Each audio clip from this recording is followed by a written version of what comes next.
It's my pleasure to welcome a guest to today's program, Matt Pentecost with SAC Surface Pro in sometimes sunny Sacramento, California. Matt, welcome. Thank you, Jeff. Yeah, nice to be here. Thank you for the opportunity. I appreciate it. It's my pleasure. We were talking before we started to record our episode today about how I think it's always nice in California, but I'm in Ohio where it's always gray and dreary. At least it seems that way at times. So, not always true, Matt. Sometimes you get some nasty weather. Yeah, we got a little sprinkling going on right now. Yeah, so I mean, it was sunny this weekend, but not right now. So Take the wins when you can get them, that's for sure. yeah, absolutely. So we're here today to talk about your company and what you've built in an effort to help the Clean Facts audience to see what they might get, some tips, some strategies that they can use for their companies as well. So Matt, let's make this an easy start. Just tell us a little bit about yourself, your family, your company, any history you'd like to share. Yeah, my name is Matt Pentecost. Like you said, with Sax, my company is SacSurfacePro. Started that February of 2005. So approaching 20 years now, just shy of 20 years. Married, have a 15-year-old, almost 16-year-old son. So it's just the three of us. Started out not knowing much about business, just about just doing, go out and do a good job for people. That's kind of how I started. And here we are almost 20 years later. Many things I've learned along the way. I mean, I always tell people you don't have to be an expert at everything, but you have to be good at a lot of things to own a small business. So even for instance, like taxes, I don't have to be a tax guy, but I have to understand the ramifications of a decision I make, tax wise, financially, right? So I hear you. Don't pay your taxes, you'll soon find out what what can happen. for sure. Yep. Uh, so what did you do before this? So I worked for a company. Actually my dad owned a glass company. So I started when I was, well, I mean, going way back, I mean, I started at 11 years old, started the paper route. That's where my first kind of, work experience started. That's kind of part of my whole story, I guess. Starts there because my dad told me at 11 years old, if you're gonna have a paper route, boy, you need to porch every paper. So that is where my work ethic started as an 11-year-old boy. And I had that paper route for 5 years and I porched paper every single day for every single client. So that's kind of where it all started. I've never heard that term, porch every paper. In other words, deliver it to where it needs to be. Yeah, and instead of throwing it in the driveway or whatever, you know what I mean, where people have to walk out and get it, you actually put it right on the front, top step of the porch, you know what I mean, so it's easy for them to get to. So, Well, I get a paper delivered to my home, and I wish you'd be the guy to do it because they don't hit my porch at all. yeah. So I don't know. That's where it was all instilled. I mean, I always say that's kind of part of my story. Here I am 20 years later. That's, that work ethic is still there. You know what I mean? That's how we run Sac Service Pros based on kind of what I was taught as an 11-year-old boy. That's interesting. So your father was an entrepreneur. He had that entrepreneurial spirit. He was a businessman. He wanted you to do the same. You ran with it. Let's talk about that for a second. Now, even though it was your father's wish, maybe that you be a business person, it had to be about you. It had to be something you wanted. What inspired you down this pathway to continue on running your own company when it might be easier just to get a job, maybe making the same kind of money? To be honest with you, my dad he owned a glass company. So he actually did. He was had a partner. So he had a glass company for quite a few years, and then ended up buying out the partner, and then down the road a ways he actually sold to another guy. So then he actually went to work for Intel. Right? He retired out of Intel actually, but so he ended up working for somebody else. He wasn't necessarily like pushing me that way per se. So I actually grew up in the glass business. At 11 years old in the summers, I was down there making screens. Making window screens, doing that kind of stuff. So I grew up in the glass industry. That's kind of how I started.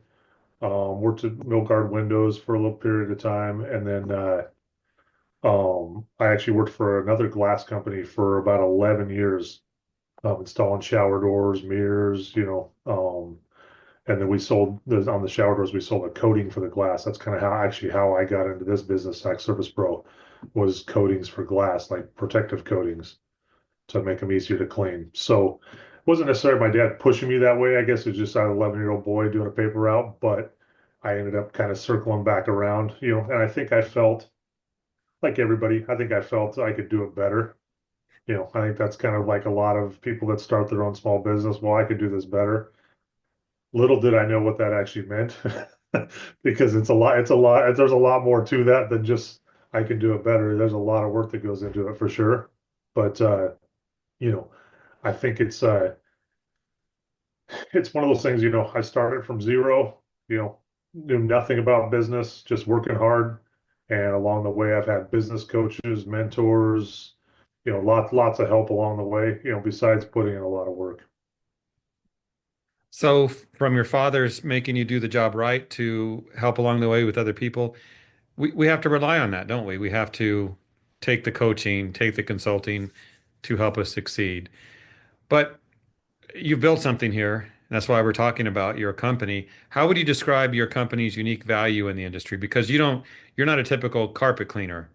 Sure, sure. Talk about And I that. think, and I think to be honest with you, that's something very, really unique. When I was, let's see, what was it? When I started, so when I first started the business, I was 2005, stuff's booming, you know what I mean? Housing's, everything's great. And so I kind of was working in the sealing part of the industry, not the cleaning as much, but more so protection, not cleaning. And 2006 hits, and I start seeing stuff going downhill, and I knew I was going to have to like pivot. And so that pivot, became cleaning and learning how to restore stone, how to restore, surfaces, and along with the sealing. And I mean, so that's been very beneficial for us just because I can handle both sides of the equation now. I'm not just a sealing company. We clean and seal. So, but I think for me, when I started, I just thought as I started learning cleaning, I think there's enough business here that you could just be just a hard surface cleaner and not do carpet and soft surfaces and not do what everybody else is doing. I think there's enough business to do that way. And so that was my approach going into it. So I think that's something that's very unique at the time, back, mid 2000s or, 2007, I think is when I first bought my first portable. And that was just for tile cleaning. I mean, it wasn't for carpet at all. It was just for tile cleaning. And so I think that's something that sets us apart for sure, is just focus specifically on hard surfaces.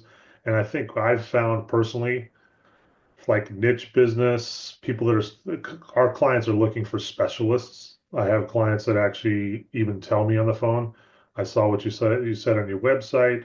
I want somebody that knows what they're doing to work on my floor.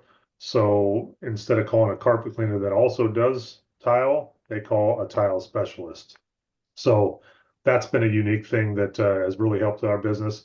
I think along with it, doing natural stone, educating clients as well. A secondary would be educating them on proper maintenance after the fact, so they don't destroy either the sealer or the stone itself. So that's a key thing that we focus on as well, is educating our clients on how to, proper care and maintenance after the fact. I think I need to say something here, Matt. I said not just another carpet cleaner, so I don't want to offend anybody who's watching who may just clean carpet, but it doesn't matter what it matters what you do with your career. I was a just a carpet cleaner. I got out of the industry. I sold my company. I cleaned carpet and upholstery. I never did hard floor cleaning. There was no need to. It was before the crash. It was before the need to diversify. So I like how you focus in on a specialty. That's really interesting to see. But I know it hasn't always been easy. You must have had challenges that you faced that you thought, oh man, what am I going to do? But you overcame them. Can you name a few of those and what you did?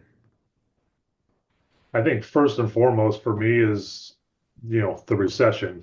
When we went, I'm 2005 is when I started. Kind of started a little bit part-time at the very beginning, but by mid 2006, I was running full-time. And that's kind of right when the economy started going downhill.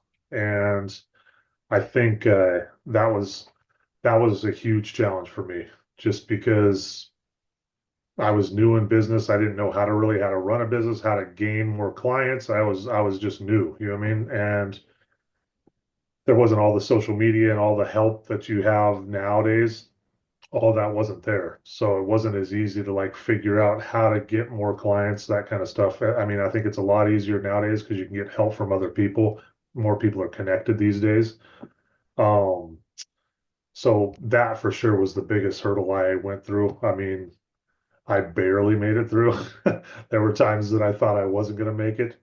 But I think that, and then, meeting a business coach in 2000, my first business coach in 2009 was huge for me because I just didn't really have a direction. I didn't know which way to go. And he gave me ideas and opened up possibilities that I didn't even see. And so for me personally, that's a huge part of my story. I wouldn't be here without that business coach. And I've gone on to have another business coach, a mentor, and just, a lot of help along the way. But that first business coach was huge for me because I wouldn't be here talking to you without him for sure. Well, if you'd like to mention names, feel free. Yeah, his name was Jim Fitzgerald. Um, Really, really good guy. He had been a partner. He was a partner, and they got a Disney account, and he wanted to go one direction, and the partner wanted to go a different direction, and so he got out of it, and the partner went that other direction, and they lost the Disney account. So he basically kind of his whole story was to help small business and not make the same mistakes that happened with him. Okay. So So we talked about challenges you faced. That was a tough time, that recession way back then. We hope it never happens again. But let's talk about past business mistakes you might have made. Some oops, why'd I do that? And what you learned from it. Can you think of any of those and how they shaped your approach for now and the future? yeah, I think for me, like one of the biggest mistakes I think I made was actually during the recession. And, you're scrambling for work, you're trying to find more work just to survive, right? And I think that I started adding services. And I know some people would go, well, no, you should add more services. But for me personally, I actually believe the opposite of that. I believe you need to hone in and become a specialist in a niche instead of adding so many services that you're not. Well, what's the saying? I forget the saying. The master of none, or Jack of right? all trades, master of none. There you go. Yeah. Yep. So I think that's kind of key for me for sure. I think that was, I started adding all these services, and what comes along with adding services is more time. You got to learn it. You have to buy more equipment. There's definitely a learning curve. You spend a lot more time on the jobs, and it's just, there's frustration involved because you're used to knowing how to do something, and now you're adding something new that you don't know how to do. And I think that was definitely a mistake. And working with that business coach, that's where we did start kind of Jim Fitzgerald. We did start kind of dialing it back and just saying, okay, these are the three main things. We do tile and grout, we do granite, we do glass. Tile and grout, granite, and glass, those are kind of our main three things, natural stone included. But once we did that, that definitely helped us establish ourselves as specialists in this area. I like that to focus in on a skill set. And every day, that's what you're going to do. But I think you're right. It's a natural reaction in business to add more stuff to make more money to survive when maybe that's not always the approach for everybody. So thinking about that, thinking about your company, where you're at, your family, success. If you're to define success for Matt Pentecost, what would that be? I think for me, like, I don't know, and I'm probably different than a lot of other small business owners out there.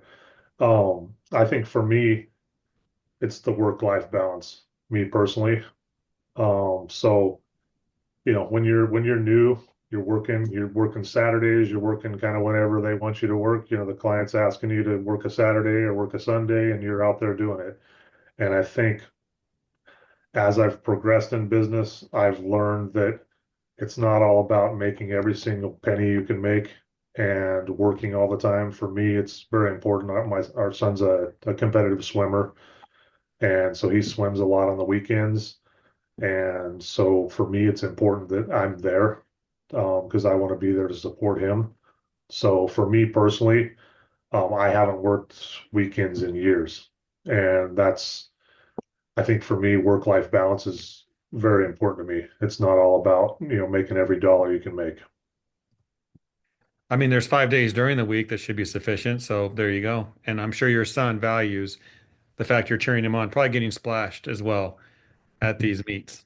Yeah, I officiate, so yeah, I get splashed all the Get time. splashed. Yeah. Let's wrap it up, Matt. In Yeah. closing, could you share any words, any thoughts on business, operational, or marketing advice for our Clean Facts audience? What are other companies doing that they might do better? What would you say? So I jotted down like five kind of key things that have been key things for us as a small business. And I the first one is I think nothing else works unless you get the first one right. And I learned this with my first business coach because I fed into the economy sucks. You know what I mean? The economy's not good. You know what I mean? When I started, like, of course, that's when I started my business full time. That used to be my thought process, and that needed to be changed. And when I changed me, like my attitude, my business went up. So, key for me, number one, you have to have a positive attitude. If you're not positive, nothing else works. You'll never reach your full potential if you're not positive. So, that for me is number one. And that's what Jim Fitzgerald, the first coach, he got me positive. And that was, you can't even put a price on that. So, second for me is freebies. I think a lot of cleaners give away freebies all the time, and especially now with the economy, just everything costs more money. If you're giving away freebies at every job, you're taking money off your family's table.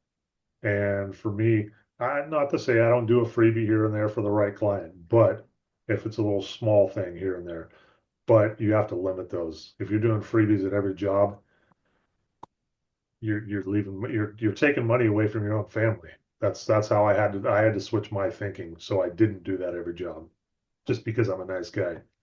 I think third, target market, you need to figure out who your ideal client is and zone in on that client. You know what I mean? So it's whether it's I think your message has to match your market. Your message has to match your marketing. So you have to speak to your target market. So your website needs to look professional if you're trying to go after high-end clients. Your website needs to look high-end. Your literature, your cards, your brochures, all that stuff. And I always say, even down to your email signature, like it needs to look professional. If you want high-end clients, that's what you need to do. So to make sure you're attracting the clients that you want. Fourth for me is hire good employees. And I think for me, if you can read at an interview whether they care or they don't care, to me that's number one with an employee. I don't think you can really teach people to care. They either do or they don't. And so if you can figure out at an interview whether they care or not, you can determine whether they're a good fit or a good employee for your company potentially.